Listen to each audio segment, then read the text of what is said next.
Junkie Media would like to acknowledge the Gadigal people who for centuries have cared for and nurtured the Redfern area of Sydney, where we've recorded this podcast. It's an honour to work and create every day on unceded Gadigal land here in Redfern, the birthplace of the First Nations civil rights movement in Australia.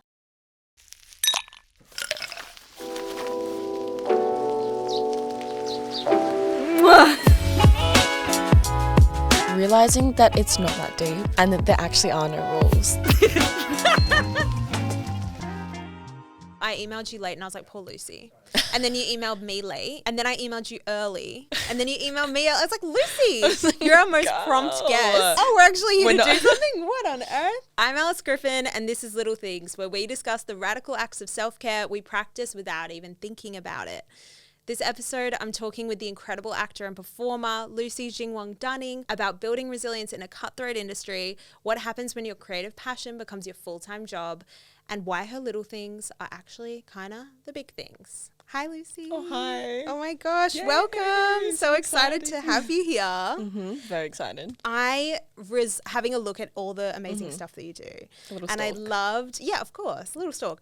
I loved the Catherine of Aragon video. Oh my gosh, dance that was from so performance. long ago. Yeah. Yeah. Well, you've been a dancer first, right? Yeah. That was kind of the start. Yeah, I grew up dancing, so I've been dancing since I could walk. Like, I've been dancing since I was maybe 3. What do you love about dancing? I just love the expression. I love moving. I'm really fascinated by bodies in space. And I think, like, aesthetically, I don't know, something about it, it does something to me. And I think that movement is so healthy just in, like, I mean, in everyone's life. But I think, like, even just getting up in the morning and just having a little boogie, or, like, you know, going to the theatre and watching other people on the stage, or even when you're out with your friends and, like, going for a dance. I think it's, like, connection and expression and all of these things. And it can be what you want it to be and what you need it to be in that moment as well. Like, sometimes it's really an outlet for me, and I'm like, I need this movement to express something. And sometimes I'm like, it's not that deep. I just want to dance. But you're not just a dancer. You're also a performer, actor, and now a writer. So, Lucy, what's your little thing? I have lots of little things. But recently I have been writing a poem a night or so, which has been fun. Yeah.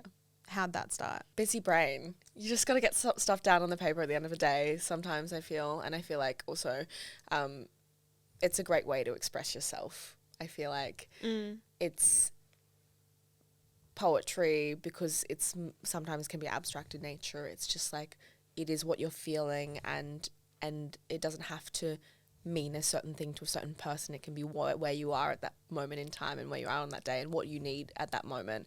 And it is, I guess that's an act of self-care, because it's for you. And then if you choose to share it, then it's for other people. But yeah. I guess I'm more into creative writing now, but traditionally kind of like nonfiction, features, interviews, all that jazz, essays.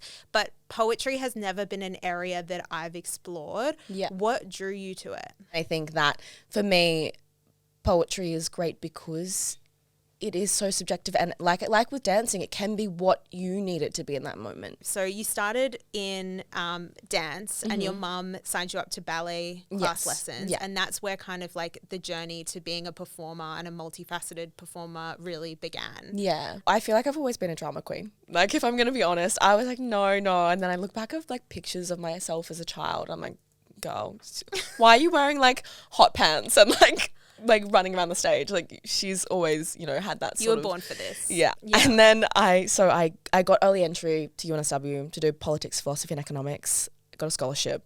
Wow. And then I also got into my dream dance school in Sydney. And so I was like, oh gosh, what do I do now? Obviously went to the dance school. Sorry, mum. Sorry, dad. So I went to Brent Street Performing Arts. That year was the year that they filmed Dance Life. I don't know if you know the... Oh, what is this? I'm annoyed I don't know. Oh my gosh, was it on Amazon Prime? I think it was on Prime. Is it like... It's like kind of like... Dance Mums vibe? Dance Mums vibes. Okay, cool. Yeah. So they were filming that. They picked me up for a little bit, but then I actually ended up injuring myself. So then they, like, my character she was gone. That's okay. I also was, like, super distraught. I was like, I've moved to Sydney to dance. I've literally put everything, all of my eggs kind of in this one basket. I Yeah. mean, I had deferred my scholarship and whatever, but really my sights were set on this dance career, and I injured myself and I was like, well, my life is over. I was like, I don't know what to do now. Like fresh 18, moved to the Big Smoke. I was like, I don't know anyone here except the people that I've been dancing with. Then you've been dancing 35 hours a week, so there wasn't much time to meet people or kind of like your world revolved around dancing. Yeah, and I was living in like the UNSW villages. Yeah. Like, because I had an affiliation with Brent Street, so I was living with 3 other dancers at the time. So it was literally just eat, sleep, breathe, dance. And so after injuring myself, I was like, oh my gosh, what do I do? My physio was like, you can get surgery and you're going to have to kind of learn to walk again, or you can like take some time off and come back next year.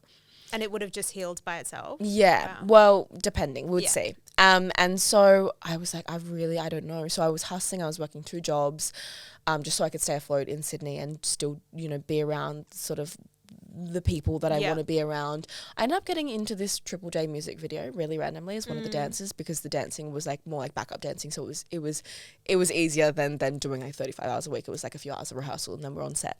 And everyone there were NIDA grads or went to NIDA, and I met, you know, some amazing people on that set, and they were like, you should just audition for NIDA. I'm like, okay, well, I haven't really ever thought about this. I mean, I think I had one of my old dance teachers sort of right at the end of my dance career at my old studio be like, you know, you've always had this storytelling, you know, aspect to you as well. I think also growing up as a person of colour, like in the Mid-North Coast, I'm adopted as well. So like I, you know, didn't really have that many role models that looked like me or had the same experiences as me. And so I think she was like, you know, dancing is great, but because you are academically inclined as well, and you know, you like talking about all of these bigger ideas and concepts, maybe also acting might be a good idea. And then having this sort of like sliding doors moment where I got injured, I was on this set, they were like, just audition. I was like, okay, I'll do it, let's go. I really just want to connect with people, and I want to tell stories, and I want to live this big beautiful life. And I feel like being able to uncover like different universal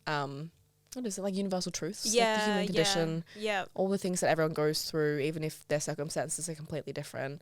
I think, being that vessel for storytelling and exploration is something that really like it like does something to me. How did you know you could act? Because I feel like it's all well and good to be like, I want to be an actor, but I cannot lie. And I know it's not lying, but like I can't lie or act to save my life. Like I cannot keep a straight face. I think I've always had a connection to sort of the more expressive movements of like types of dance. So I think that I really was drawn to like modern expressive, lyrical, contemporary dancing. And I think, you know, later on when I was looking at courses and stuff, I was like, you know, things like City Dance Company, that really inspires me, and going and watching shows there as well, where it's about sort of, telling stories in other ways. And still it is only with your body. But I guess the next step from that was then implementing your voice and the way the words can also transcend that. And also, like, I've always loved going to the movies. I've always loved going to the theatre. And so I guess... Lucy, I love going to the movies, but I still can't act. No, I think you're right. There's parallels, but obviously between expressive dance and the work that you were doing, and taking that one step further to actually be on stage and in a different capacity where you are using your words, as you said. Yeah. I would love to know, because the next thing, it's not just like, can you act? It's whether people are going to kind of buy into you as an actor and as a performer.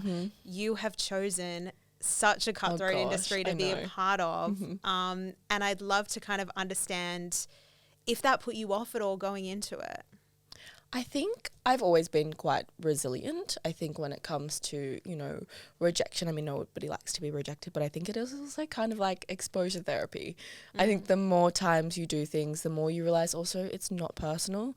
I think coming into NIDA, I was very like, oh my gosh, I want people to like me. And I still do. I'm still working through these like people pleaser tendencies in my everyday life, which then I think transcends into your acting. I feel like lots of the habits and the behaviors that you have in your everyday life is who you are on screen, is who you are in a show, because you ultimately are the person telling the story. I don't know if you've seen all the TikToks about rejection therapy. Have you I actually seen don't that? even have TikTok.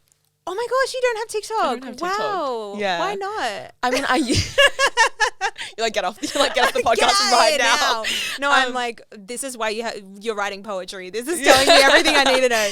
I don't know. Not because I feel like lots of people do, you know, the whole like, I don't have TikTok, I don't have Instagram on my phone, you know, we're not doing. Yeah. I actually just don't have TikTok because I just never, I don't know. I feel like I use Instagram a lot. Yeah.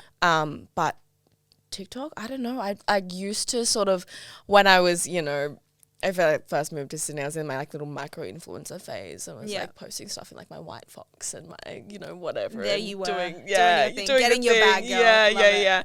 Yeah. But then I was like, this is not the sort of thing that I enjoy. I feel like I was doing that. It was creative, but it wasn't creatively fulfilling me, if you know what I mean. And so I think that's not the brand that I'm trying to create. The rejection therapy trend, let me tell you, is people putting themselves in really awkward predicaments just when they know people are going to reject them, just so that they can learn and face rejection head on and be perceived in public head on. Like one woman on TikTok was asking if someone could pay for her petrol, like at the petrol station. Obviously, no one's going to say yes to that. But it's so rare. I think like life is really convenient for us now. Even with dating, it's like people aren't really going up to each other and then therefore getting rejected IRL. But it is such an important muscle to accept rejection and not take it personally. I think because we're doing that less now in our daily lives, it's harder. And I think what's interesting about you is you're doing it so much more than the average person. Like you don't need rejection therapy because you're already like in it daily through acting. Yeah. How have you built the resilience to face rejection head on, you know? Yeah, that took me so long. But like realizing that it's not that deep and that there actually are no rules. Like everyone's just figuring stuff out. And I think that like what I do for a job is I like, you know, we're constantly auditioning and getting no's and but then sometimes I think there has been times where I've been lucky enough to be on like the other side of the panel and then like be on the casting side. Like I've been brought in for, you know, a table read or something where I'm not being the one that's being like looked at, and you realize that it's not because some people are better actors than the other. It's because they just don't fit the part. And I think I've actually fallen in love with auditioning. And give me 6 months when I'm like an unemployed actor, then come back to me. But I think also the safety of being on tour at the moment, I can, you know, make bigger mistakes because I can fall harder and wake up tomorrow with a job. But I think that coming in and realizing that there are so many moving pieces. You as the performer are like the little cherry on top. Because there's production that goes behind it. There's directors and there's producers and there's writers, and all of these people have their own sort of vision. And I think, you know, if you're in the rooms already, you're already doing well enough. And I had an acting teacher who said, you know, I'm really tough on you, but it's because you're already in the top 90%. You've already gotten into this acting school. They only take 24 people a year. You're already doing the thing every single day. So inherently you're going to be good because you're doing your 1,000 hours. You're working on your craft. You're here. You've shown up. And so if you're getting rejected, it's actually less about you. Like, yes, there are going to be some times where it is, look, that wasn't your day. Or, look, you could have prepared more, or you really didn't learn your lines. And those are things that you can reflect on and go, okay, this is what I need to do better next time. But there are a lot of times where you go, you know, this is where I am on this day. This is what I've shown up with. And if that's what they're looking for, then that's what they're looking for. And then the role was mine. And if it wasn't, then it never was mine. And that's okay. I think that's the joy about auditioning. That's where I'm going back to that, is at that time, that character is inherently yours because no one else has played it before. Like, unless you are stepping into the role of like Eliza Hamilton. Like, if you're testing for a new screenplay or a new TV show, the words on the page, they're all yours. Like, yes, everyone gets the same sides, but you're the person that's doing it in this moment now. And what do you have to bring to the table? And it is hard because then you go, like, I think with, say, other types of artists, like a painter, if you're painting and they don't like your painting, that doesn't mean that they don't like you as a person. But that's the hard thing. Which is hard because to separate like the rejection from the inside core of you, I guess. Like, it's not saying something about you that someone is rejecting XYZ thing or that you failed at XYZ thing. It's actually about the circumstance, the opportunity. But yes, I'm sure there's probably things you could learn for next time. Yeah. That's so easily said in theory, and I feel like it's really hard to do. Yeah. But it sounds like you've kind of got it more figured out. Yeah. I think it is trying to separate. I mean, you can never really separate the artist and the self. They're like combined. But I think also having a really like a stronger understanding of self, so you know what you're bringing into the room. I feel like you just need to, I don't know, like back yourself. I know that's so like, it's so easy to be like, just back yourself. It's hard for sure. Do you feel like it has like peaks and troughs? Like sometimes you'll take a no much harder. 100%. Okay, good. 100%. I was like, oh my God, you were giving perfect. No. Like, let me just figure this out. I think that like, so when I first came out of NIDA, I was flown to Melbourne and I did the Miss Saigon auditions because they were recasting. Yeah. I walked into the room. This was my first like big sort of like cattle call audition, especially because at that point, like, I wasn't really auditioning for as many musicals. It was sort of like screen stuff. And I went down there and every single girl in the room, they like looked like me. They had the same skill set on their CV as me. Like they all, you know, sounded, you know, they were all brilliant singers or dancers or whatever. And I was like, wow, this is like, I was like, oh my gosh, I'm a bit taken aback. And I think, you know, getting through the rounds and then getting a no, I was like, okay, you know, this is like, but at the same time, you know, there was times where I was like, okay, I can see that they've trained longer than I have in singing. So I can see where, if you take like objectively, like a third eye look at it and you're like, okay, look, actually they did do a better job at me in this. And maybe I did bring this part of myself where I was like, no, I think I deserve to be there. But it's also, taking yourself out and being like, this is... I see where I fit in the puzzle. But then I think there are times like if you're really attached to a role or there is a production that you really want to be in or a producer or a casting director that you really want to get in front of and then they give you a no, that can be devastating and that's okay. And I think you're also allowed to feel that. And I think sometimes we get so caught up with being like, we're not allowed to feel that. Like it's shameful or it's my ego gets hurt. And there are definitely times where I'm like, oh my gosh, I really wish that I did get that role. And then someone asks you like, oh, have you heard back from that casting director? And you're like, you either go like, yeah, I didn't get it. Or you're like, oh, no, not yet. Even though you know that you're like, we'll never hear. Yeah, that's fine.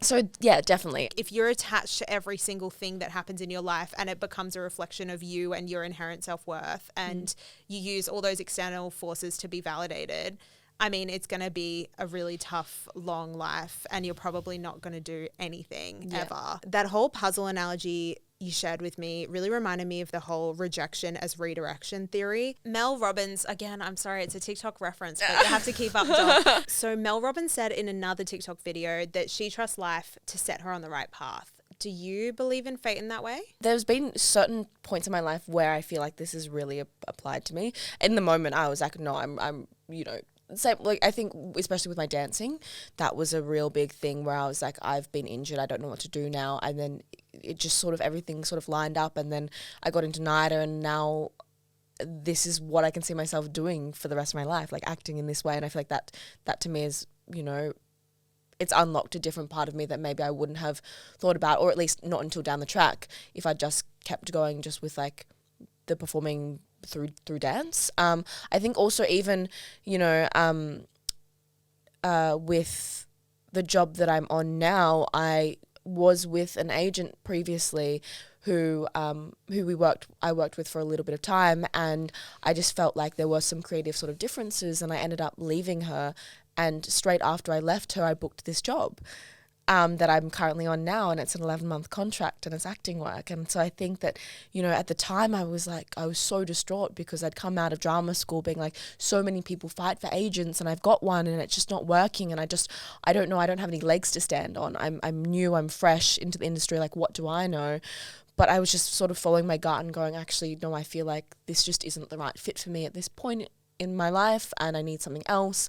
And so I took that leap of faith, but then things just fell into place. Yeah, I struggle with this because I think parts of it I agree with, and then other parts I'm like, awful things happen to people all the time, and sometimes there's not a reason why, or like it's not a learning to be had. But I just think in general it's a helpful way to look at life is to be like, what can I learn from this? And this wasn't meant to be because it allowed space for XYZ thing to happen. I think there are those moments where it's like, oh, things just do seem to slot into place. Obviously they don't always, but I think having that outlook can only set you up for for the better. If you can manage it, like if you're in the headspace where you feel like you can kind of have that bird's eye view, like what we were saying. Yeah. I think sometimes even if at the moment, or even if in that situation maybe it doesn't apply, but just going and saying to yourself, like, everything happens for a reason. So another key part of dealing with rejection is obviously building up your resilience with a bunch of self-care tools that you can grab and use how you need. What are the things you do to keep yourself grounded and make sure you can handle facing that rejection? I mean, I still love dancing. Like, I do it, I'm more recreationally now. I mean, it definitely still comes in when I have auditions for certain things. But going to class now is less about trying to be perfect and trying to be the best, and more about what does my body need for this day. I really do love baking. Like, I love, in COVID, I baked like every single banana bread recipe on the internet to find like the best banana bread recipe. Guys, if you're looking for the best banana bread recipe, Donna Hay, thank me later. It's not healthy by any means. Like, I did make some ones that were like oat flour and like with almond butter and like a flax egg, and then I decided to make, you know, like Donna Hay's with golden syrup and butter, and and so I think I love baking. What else? Love surfing. I like going, I love doing activities. So Pilates, yoga, going for a walk. I love a brunch. I love a brunch. Like, favorite meal of the day is probably brunch. What do they say? I'm doing my whole, they say this. I always do that in this podcast. And Jannah's like, no one said that ever. But I did read, excuse me guys, I did read about this, like the different versions of rest, because I've spoken a bit on this podcast before about like the need to be non-verbal, and like a few of my friends will have like full Jannah, who I wanted to give you a shout out, girl. Jannah has her obligatory like non-verbal day every so often. A whole day. And she loves to just like chill and relax. You fine with me saying this? And yeah, but I love that too. I've taken so much inspiration from her, where she's like, I just need a day to not talk to anyone, and that kind of baseline level of rest. But what I learned, or what I was reading about, was how there's that kind of like non-verbal rest, which is like good to do, but a lot of the times the best kind of rest and the most rejuvenating rest is not kind of stuff that you see as restful. So activities like you were saying, like social connections, finding creativity. If you see work as like your active time, and then if you see like outside of work as like your rest time, and you don't really think about it, and you only think about it in those kind of contexts, which is kind of what I've fallen into a bit of a rut of doing, you're actually not rejuvenating yourself in the right ways, or like prioritizing yourself in the right ways. And I think it's an easy trap to fall into, but I'm really like hearing about the things that you want to do and the things that you do. And I guess especially because you don't have like a traditional 9 to 5. Yeah. But then you're like busier than ever. So how do you balance that? Gosh, I feel like I've always been like my mum has literally been like, you're an Energizer bunny. Like you just don't stop. I think that being an extrovert, like I get a lot of energy from other people. There are definitely times where I do need to like take time to step back into myself. And I think, you know, I really enjoy a Sunday reset. Sometimes it's not on Sunday just because of the way that my work schedule is, but, you know, taking time to meal prep, or to get all my washing done, or to do all those sort of things. I know that's not really restful, but I feel like that's having that sort of setting myself up for a good week. I think that, again, it's having things to look forward to. It is that, I know like a color-coded Google Calendar does not sound fun to a lot of people, but having times where it's blocked out and you're like, actually, no, this is the time where I'm going to, you know, hang out with this person, or I'm going to go to this Pilates class and then just go get a matcha by myself and sit in the park and just chill. I feel like, to be honest, that's something that I really struggle with. I struggle with rest, and lots of people in my life are like, Lucy, I don't know how you haven't burnt out yet, because you just do so much all the time. And I think the thing is because I am so passionate about what I do and I love my job. So there's lots of times where I'm like, this isn't working. And so that creative outlet then becomes not just like, I didn't say there's like a binary like work and play. It's like it sort of intertwines. So because I'm having fun with what I do for work, then I can fill up my free time with other things that again also might be work related, but to me it's all kind of fun. I know that's like, but it is, I think it just comes back to my why, and like I really do love the industry that I'm in, and yes, it can be tough and brutal and you get a lot of rejection, but you also have I like love the community of people that I surround myself with. I love making art. I love exploring different ways to storytell, whether that be through writing and poetry or through going to watch a film or going to watch a piece of theatre. I think consuming bad art is really important. Like figuring out what you don't like and being like, why do I not like that? Like I am not a horror movie girly. I can't do it. Okay. And not because I'm like really scared. I don't know, there's something about it that I don't like. I just don't like, in terms of the genre, I just am not, those aren't the stories that I'm really interested in. But I mean, I've sort of not ever really been very much of like a sci-fi sort of girly. I feel like I love sort of stories that are more based in like here and now. Yeah. I'm the same about sci-fi, but horror, love, because I love the existential threats like coming at you, and you're kind of like, what's going on? Obviously, in the worlds that you're in and in the industry that you're in, you have to navigate difficult situations. And we were talking in prep for this podcast about how to lean into your own voice and trust your gut. You feeling like you had to maybe minimize yourself or be more palatable in certain moments and in certain situations, versus you now feeling strong enough to step up and kind of just say what you think. And I feel like even I like literally struggled with this on the weekend when it comes to like choosing plans. I feel like sometimes I go, oh, you know, I don't mind, or I don't care, or whatever. And then people are like, do you actually not mind, or do you mind but you just don't want to say that you mind? I think it's because sometimes I lean on the side of indifference, and I would rather make myself feel uncomfortable in a situation than make someone else feel uncomfortable. Like I would rather do a plan or eat a food or talk about a subject or whatever that I don't really want to, in the hopes that I'm making someone else feel more comfortable. And I think being on tour has been really good for me, because I've had to set these sort of boundaries, because these people you're living with, you're working with, you're eating with, you're like going to explore different places with, you don't know anyone else. Like we were in Darwin and Cairns and Perth, and you don't know anyone else except for your classmates. And so having to establish those boundaries was, especially at the start of the tour, was a real challenge for me, because I'm like, these people are strangers, and I struggle with setting boundaries with people who are my close friends or my family. And so coming into this job and being like, well, now looking down the barrel, like I've done 9 months on tour already, and seeing the personal growth that I've had since the start is, trying to, it's okay to say what you want and what you need in that moment, and the people that are around you, if they're really the people that you want to be surrounding yourself with, they'll be okay with that.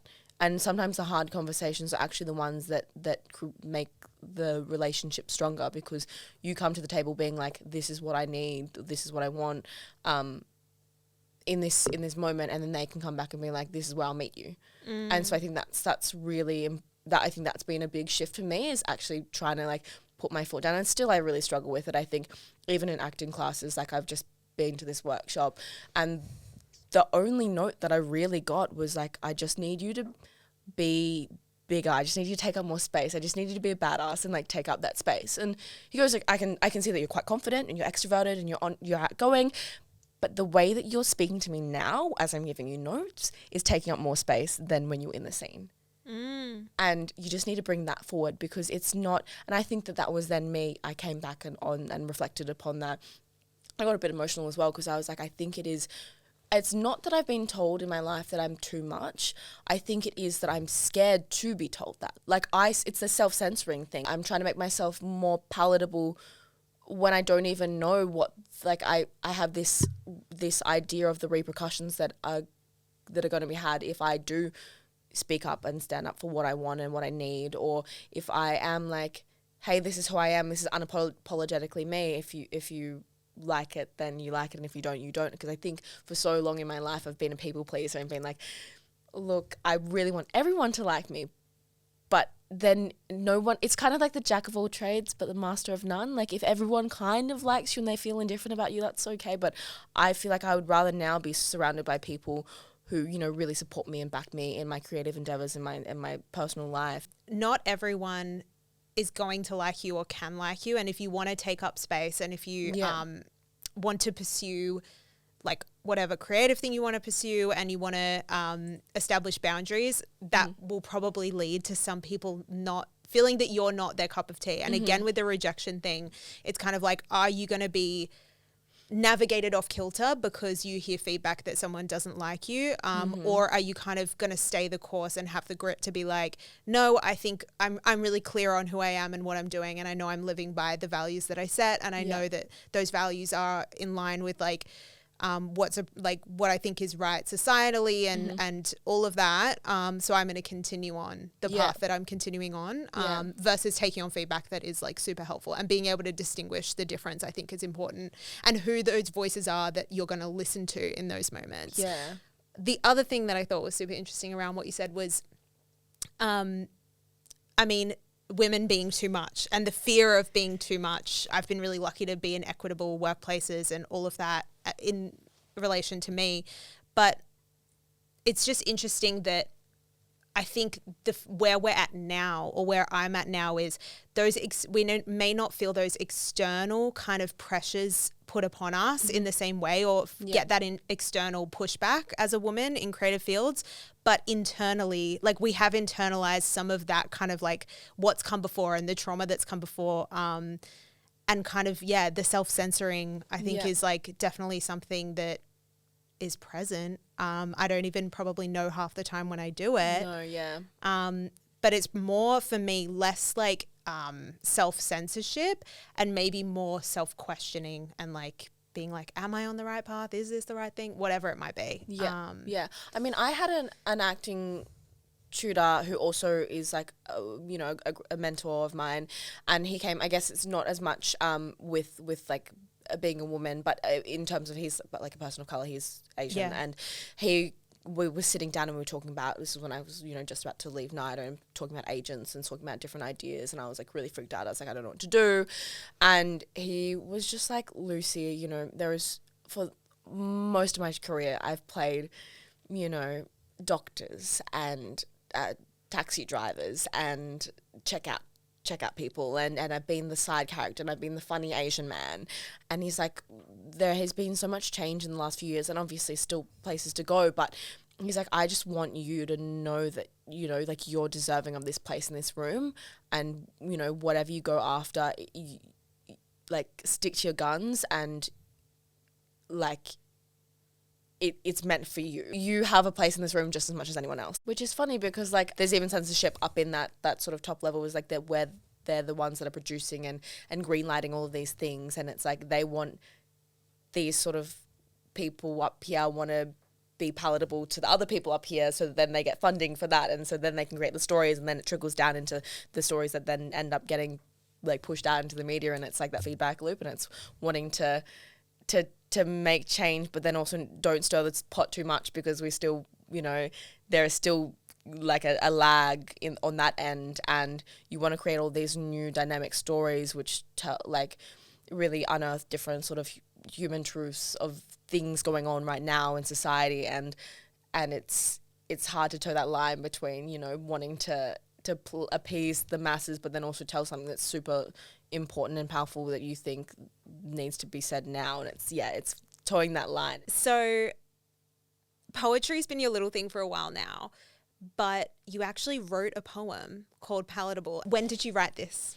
I wrote this I think I wrote this when we were in Adelaide. So that would have been, not Adelaide, like jokes, Newcastle. So that would have been maybe 2 weeks ago.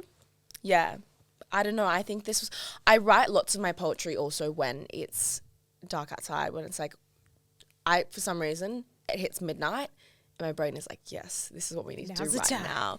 And it also is, I'm someone who I need to finish the poem in one sitting. I can't draft it and then come back to it. It's like, You're really annoying if that poem is amazing and you wrote that in one sitting. Yeah. Because I have to, because I don't know what happens. But then I look at it in the morning and I go, this was a 1:30 a.m. poem. How did this happen? If you tried to sit down at 9 a.m. with like a cup of coffee, I wouldn't be able to do that. It's like one author I love, Marianne Keyes, she will not write. She only writes from bed because she doesn't want like the second she sits at a desk, she feels like, oh, I'm writing now. I have to be like serious mode writer right now versus like if she's writing from bed, she's kind of like fake writing. Yeah. And it's like actually that's where she's written all her novels from. Yeah. So it's kind of like if you do it at random hours, sometimes it feels like less serious. And then you're like, actually, it's a work of fucking art. So read us out your work of art. I've spent a lifetime trying to be palatable. A one-size-fits-all meal delivery subscription package, bundled up in cling wrap and left in your front door. Snap frozen. Fresh. But the kind of love that cures sugar cravings and stomach aches isn't born from forcing, from pleasing, from pruning and paring. This kind of love comes from letting yourself be seen, bloodshot with mulberry bruises, from giving yourself a chance to be messy, untamed, blemished, bumpy, forgiven. What were you thinking when you wrote it? I think this topic has been something that has really been playing on my mind, like this idea, especially, looking down, I guess, the barrel of unemployment. Like in a few months, I've finished a contract that I've been on for almost a year, with castmates who are, really supportive, and we can spitball all these creative ideas, and then going back into the industry and be like, who am I? Where do I sit? What do I have to bring to the table? Why am I telling these stories? And I guess it is that idea that I don't want to come off as too strong, but I'm so hungry for more. And it's navigating that. It's like knowing all the things that you have inside you and the stories that you want to tell and the people that you want to connect with and all of these things that excite you. It's also, I guess, a thing for your ego as well. It's a safety net. Because if you don't come off too strong, then if you fail, then it's not as because you didn't put too much effort into it. Because I was cool about it. Yeah, that is real tea. I think that is like I don't even realize how much I self-sabotage with things like that. I think that's so true. It's like if you're not all in, then you can't. If it doesn't work, then it can't be an inherent like failure. Yeah. But I think that in itself, it's literally in the word self-sabotage. Like you're sabotaging yourself because you aren't fully putting yourself out there. Like you're not allowing yourself the chance for it to go well, because you've already kind of had this, you've kind of dampened it already. So then it's like, because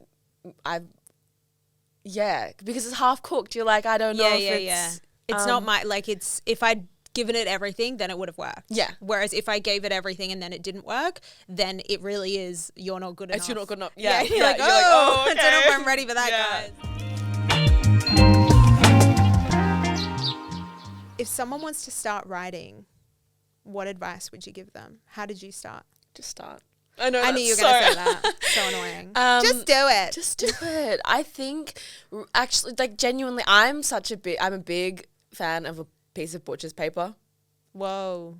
Get a big piece. Go to the butcher's and be like, hey, can I have some butcher's paper and a texter? I know, so rand, and just start writing, like mind map vibes. Yeah. Okay. And just get it all out there, and then go from there and condense. And I think that that's something that I like.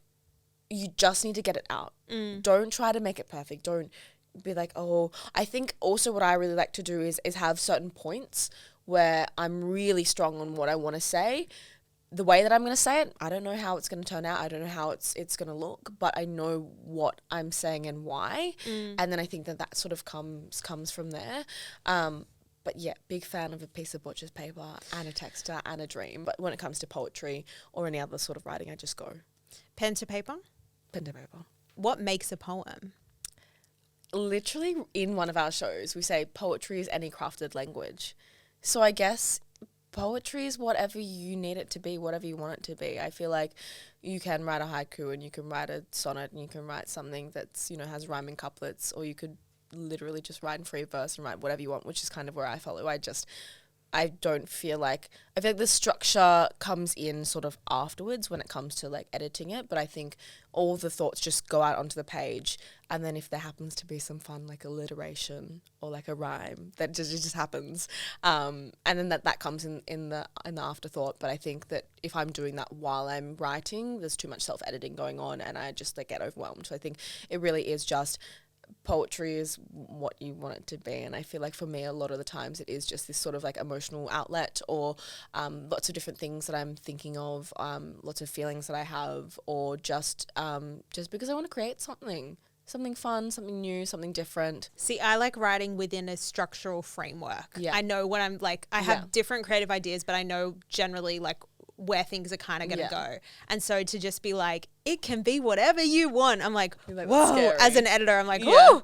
But that also sounds very freeing when you get into it. Yeah. And I think that's why I think for me, poetry is less about creation of an end product. I think that it is for me more of an outlet, just as maybe said like dance or movement is for me, whereas I'm not creating to choreograph a routine. I'm not creating to write a novel. I'm just doing these things because it feels good. Just bringing it back to that idea of fun and play and nurturing your soul, and then if it does come to fruition that it is something, you know, that you could publish or you could change into something else. Or read on a podcast. Then it is. But then if it's not, then that's okay, because you've enjoyed the journey. You've had a good time. And it is just coming back to that idea. I mean, as an actor, all we literally do is just play pretend. We play dress up. As a writer, all I'm doing is just creating stories. Like it is ultimately not that deep, and it can just be fun. Yeah, and it can be for fun. Yeah. Well, thank you so much, Lucy, for coming on the podcast. This was such an amazing chat. I feel like I learnt so much from you. So thank you so much for being having here. me. I've had so much fun. Thanks, Luz. Do people call you Luz? People call me Lou. Oh, Lou. Okay. Yeah, Lou or like Lulu. Oh, Lulu. Nice, oh, love. Yeah. Okay, yeah. Thanks, Lulu. Yeah.